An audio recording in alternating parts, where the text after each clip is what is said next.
Evening YouTube, hope everyone's good. So I've just been on a live with Trilla. I don't know if he'll keep it up or not. I don't know if he deletes them after he's done or whatever, I'm not sure. We had a civil chat. I think we're at polar opposite ends of beliefs or whatever, but we had a civil chat regardless. He's aired his thoughts, I've aired my thoughts. I have shared it on this channel, the Den channel. See if Trilla keeps it up or not, I don't know. It's one of them, it's good to talk regardless. I mean, to me, open honest discussion is the way to go. I've said that from day one. Trilla seems to suggest that the more information is introduced to, that he may well change his mind on things or whatever, and that's as much as you can hope for realistically. The calling out of, so I was listening to Luke's live previous to Trilla's live, and it was suggested that the panel of G-Block or whatever, I think it was Vela and possibly Trilla or something, was of the opinion that the far right are calling for riots or would be calling for riots if the driver of the car in Liverpool was somebody brown or Muslim or whatever. People would be looking to riot. Now, if people was looking to riot because it was yet another Islamic attack, then people are going to do what people are going to do. At the end of the day, it comes down to the straw that breaks the camel's back, much like you're seeing in Southport. Now, you've still got some people saying, oh well, you know, it's probably not an Islamic attack. All this was discussed on Trilla's tonight or whatever, if anyone wants to take a listen. Yeah, I'm not going to go too far into it. If you want to go and watch it, go and watch it. Give Trilla a view or whatever. The thing is, I know a lot of people don't get on with Trilla or whatever. I can get on with anybody. I can have a civil discussion with anybody, even if we're polar opposites or whatever. Like I say, I believe that is the key to resolve. You have to discuss everything so you can both see each other's point of view, and somewhere in the middle will be some common ground that you can agree on. To me, that common ground has just got to get bigger and bigger and bigger to the point where there's enough of yous that want resolve. It is that simple. Now, I was on Easy's the other night. I've been on fucking more panels this week than I've done for about the last 3 months, to be fair. I think Easy took his down though. I don't know why he did that. There weren't anything discussed that would be problematic as far as I'm concerned, unless there was before I jumped on. But I was on there for probably an hour, maybe an hour and a half. It is a bit annoying when people delete it. You think, fucking hell, I've just wasted an hour and a half of my time there or whatever.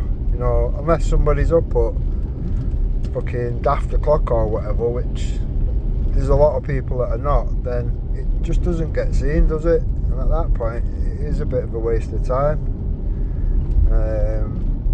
But I will say that for Easy or whatever, he does seem to have chilled out somewhat. He doesn't seem to get irate and triggered and all that kind of thing that he used to. Same again, we had a decent discussion, covered many topics,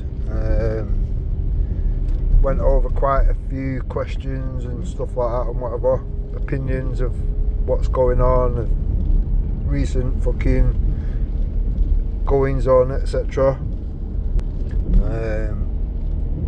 Even that, when the attacks on Lubna, Candid with Lubna channel came up or whatever, obviously I pointed out that Jupiter has been one of the people attacking Lubna, considering she was arse kissing on that channel.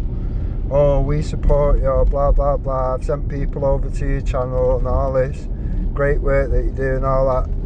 Considering she did all that, Jupiter's been one of the ones that's been attacking her, calling her a grifter and all this shit. Oh, she doesn't need the money, she owns houses, or all this green-eyed, fucking envious, jealous fucking shit or whatever. Typical Jupiter shit. Now, even that didn't usually that would have triggered Easy or whatever, and he would have, I don't want to talk about that, blah blah blah. He was fine with it, it happened, he discussed it, he agreed with me or whatever. The attacks on Lubna are fucking disgusting. We need people like Lubna to be able to speak honestly and openly. If it's one of them, if they can't have it from somebody from their own community, the Muslim community, then they're never going to be able to accept it from anybody else, whether that be myself, yourself, Tommy Robinson, or anyone in between. Do you know what I mean? If you can't accept constructive criticism from your own people, then where will it lead to? Where will it end? So yeah, it's been good to chat to a few people or whatever as of late. I think discussions are better than debate. In a debate, people need to win something. They want to come away with an imaginary fucking trophy or something. When you just have a discussion and just airing your views to each other, there's nothing to win. There is no prizes. So I think that's the best situation, realistically. I think more people should be having open, honest discussion rather than debates. Debates are pointless. It's just people wanting to score points and get the gotcha moments and all this. All it does is create tribalism, and at that point it's pointless. You're part of the problem rather than part of the solution.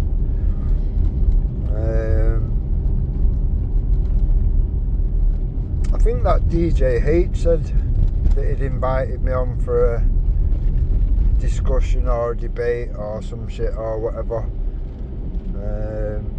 As far as I know, he didn't, but maybe he did and I've missed it or whatever.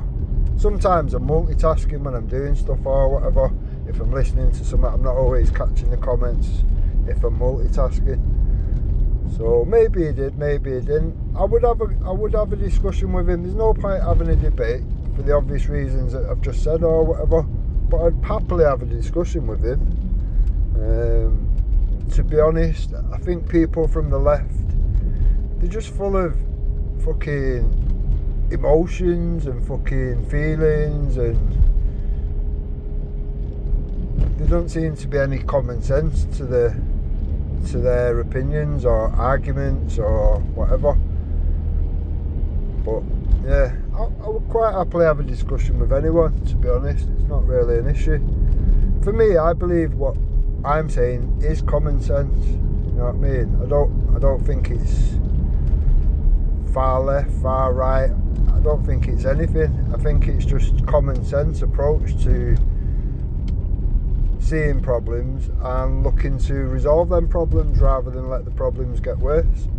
It is that simple. Other news. Yeah, so I've shared Luke's live from tonight or whatever. Based off what he'd seen on G Block, he's done a presentation of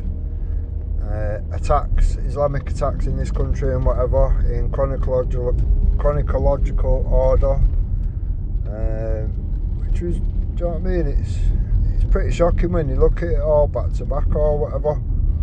And like I said to Trilla tonight, I believe the problem is that the training component for people like the counter-terrorism and whatever was removed in 2011.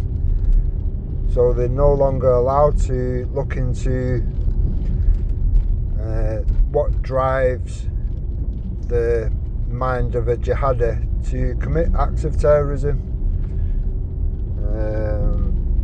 It's deemed racist since 2011, and I think that's a major part to play with the how you deal with the problem. If you can't identify a problem, how on earth are you going to deal with and bring solution to the problem if you're not actually allowed to speak about it and identify it for what it actually is?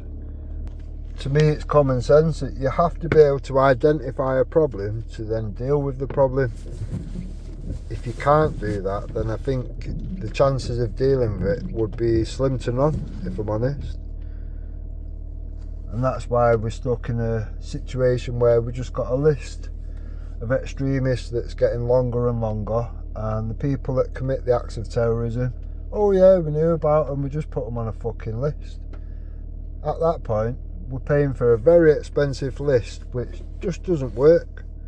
We need to think beyond that. I mean, look to when it was the 80s and 90s and it was IRA terrorism. We wasn't doing what we're doing now and just putting them on lists. We was interning people that were deemed a threat to the people of the country or whatever. They was being interned and held fucking for the safety of the nation. It is that simple, and we have to go down them lines again. It is that simple. We've got too many people here which are a direct threat to everybody, and the security services have already admitted the most simple thing for people to do who want to commit acts of terrorism is to get into a car and drive through a crowd. That's coming from the terrorist fucking counter-terrorism themselves, because until they've committed an act, there's nothing they can do. All they can do is put them on a fucking watch list, and it's one of them, innit? There has been plans going back as far as 2019, I think it was,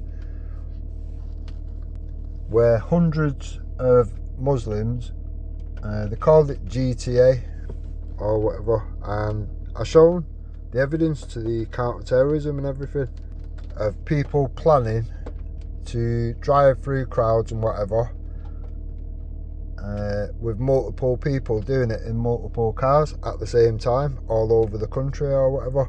There was evidence of people strengthening the front of the car and all that, so even little barriers and whatnot won't stop them. They can carry on plowing through the fucking crowd and whatnot.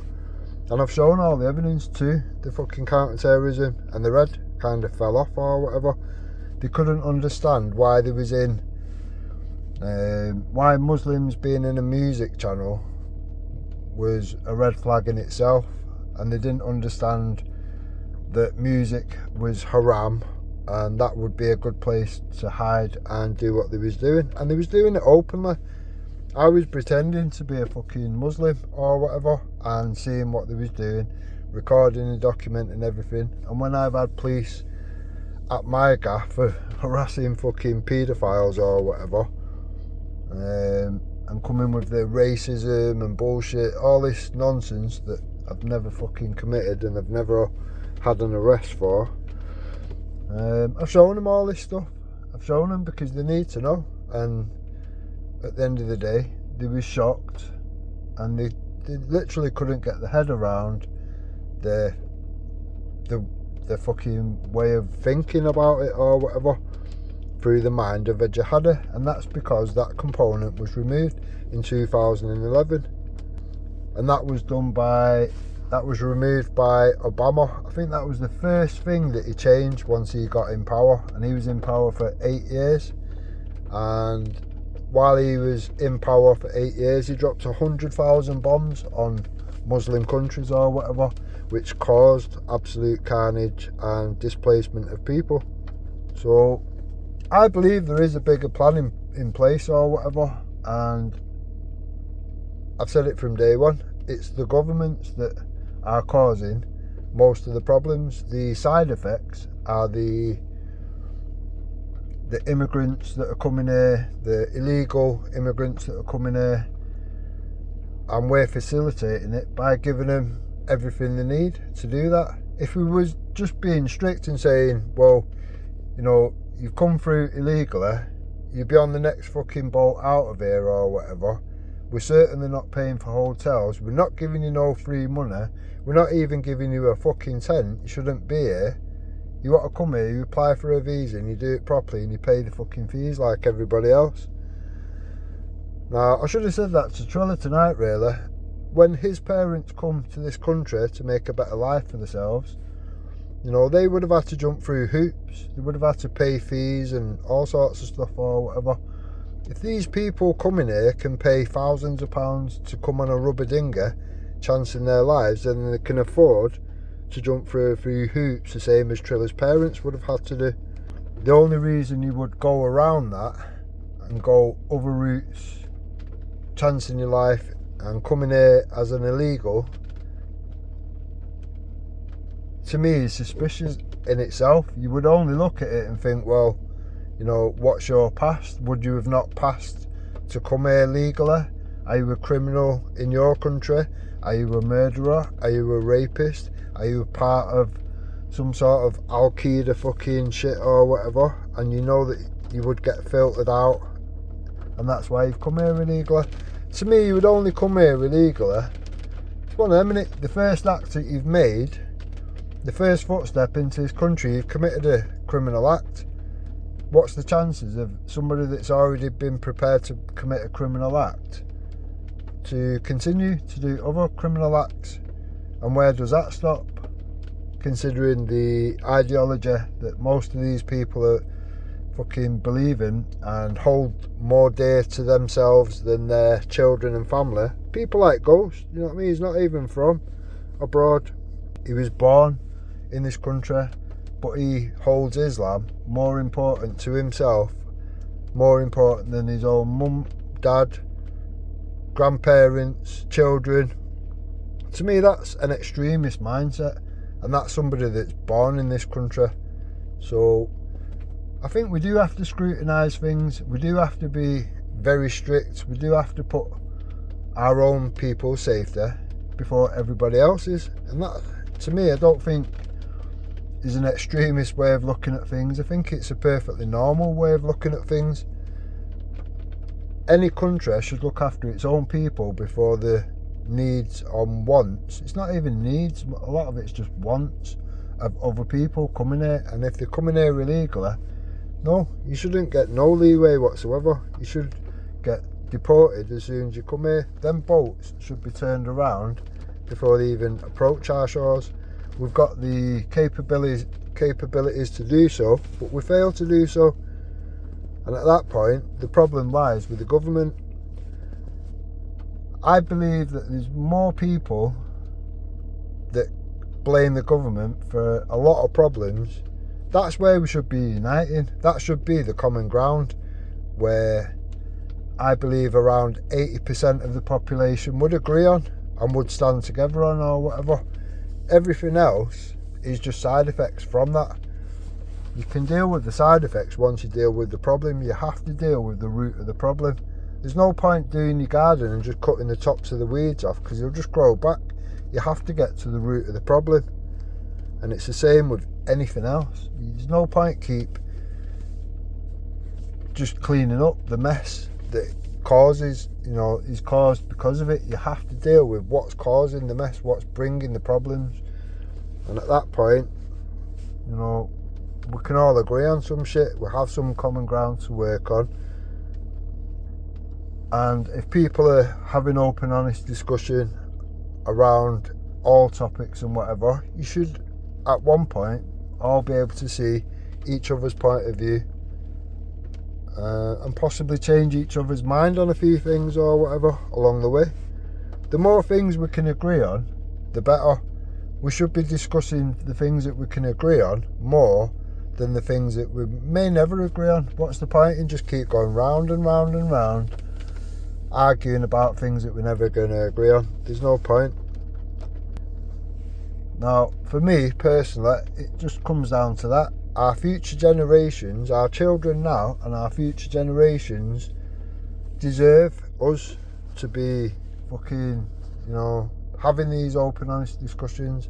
Why would you want to leave your children or future generations, grandchildren, whatever, in this position, in this shit country, in this shit situation It's just getting worse and worse daily. How much is going to be enough for the people that want more? I did ask Trilla at the end or whatever, where's his line, where's his limit? Do you know what I mean? But again, go watch Trilla's live or whatever and take what you want from it. Build your opinion off whatever. You might hear whatever I've said and think, yeah, you're a cunt or whatever, you're this, that, whatever. You might hear Trilla and think the same. You might be somewhere in the middle. You might agree with something I've said and you might agree with something that Trilla said. There will always be a middle ground for reasonable people. For people like Veli, I think he's broken damaged goods. I really do. I don't think there's any point in talking to him. He's just looking for gotcha moments and all this shit. It's pointless. There's not many people that I wouldn't bother speaking to, but Veli is definitely on the list of people where you just think, what's the point in talking to him? He was on Easy's the other night. I'm going to try getting on. I couldn't get on. I thought it was my end, but Easy said it was his end. I tried getting on about 10 times. I was going to speak to him because it was something relevant, and I thought, your opinion on this is bullshit, it's flawed or whatever. The fucking statistics and facts just don't align with what your fucking opinion is or whatever. So I was going to jump on there or whatever, but it would have been pointless. Veli seems incapable of like absorbing information that goes against his narrative, and at that point you are just literally wasting your breath and your time. So yeah, that's my opinion anyway. I think some people are just around Veli because of the Team A, Team B bullshit or whatever, and more people can't stand people like Jupiter or whatever. And I get why, obviously, you know. I think most people would be of the same opinion or whatever. But it's one of them. Jupiter's nothing on the big scale of things. She's nothing. She's irrelevant. She's been around how many years and she can only scrape maybe 100 people together or whatever. It's nothing. It's neither here nor there. She's irrelevant to literally everything. She may well be on the right side of an argument or whatever, but the vile behaviour, vile actions, words, dirty tricks, stabbing people in the back outweigh all that. Do you know what I mean? Anyone can be on the right side of an argument. It doesn't mean that they're not a cunt, and a shit cunt at that. So yeah, again, it's my opinion. Right, I'm going to leave it there. Hope everyone's good. Hope everyone's well. Look after each other, stay safe, and I'll catch you on the next one.